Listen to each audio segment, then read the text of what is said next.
We need to specify wire directions when we make terminations. Otherwise, we won't be able to determine what pin we're terminating to. So we'll cover that. That's kind of the trickiest one to look out for when we talk about making different types of connections. We're going to be adding a motor schematic in exercise 4. Then in chapter 4, part 2, we'll talk about efficiency and design. We'll talk about assemblies. We'll talk about copy, paste, extended, and then merging copies of schematics into our project.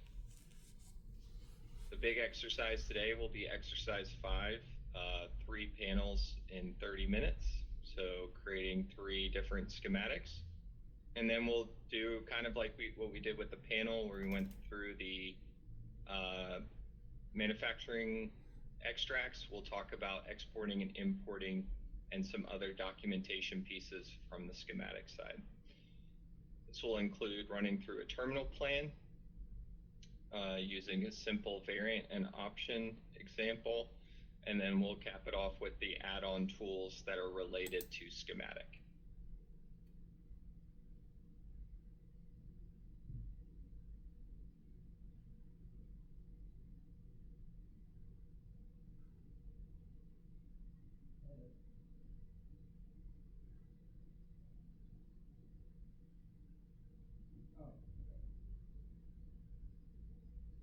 So just to talk through a couple different settings, ones that you might want to be aware of is that default wire marker preference.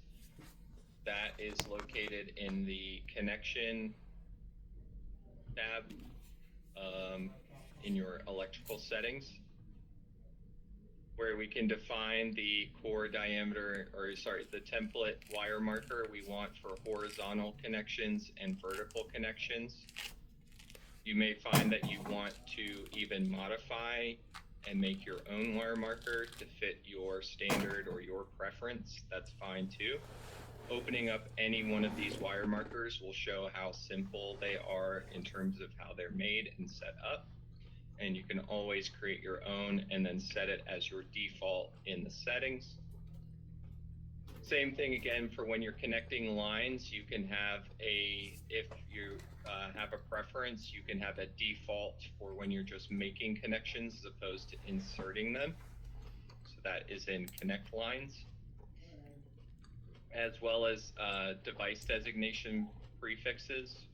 If you find that you want to have a prefix to highlight what a higher level assignment is, such as a plus, or you want to say HLA, or you want to say LOC for location, or DEV for devices, if that kind of helps you, you can always do that here. So these are just a few of the high level ones that are going to help you kind of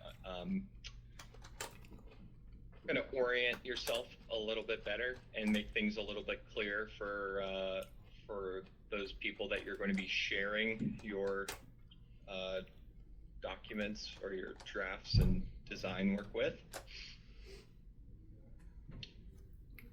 When we get to the cable portion, we will talk about bundles and shields, as well as twisted pairs. There is really, I would say this setting is a pretty good benchmark, but just in case you need to know where this is, if you want to modify how that auto bundle is placed, this is where those settings are.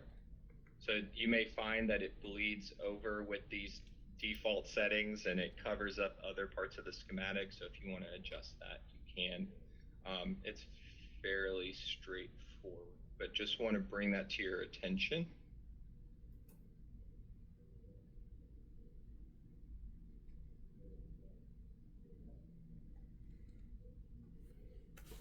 Second set of settings we want to talk about is just all about personal preferences and existing design directions for your organization. things here would be when I delete a graphic representation. So when I delete a logic line, do I want to delete the signal when I do that? Do I want to just delete that system generated signal, or do I want to delete the core and wire as well? Or do I want it to be cached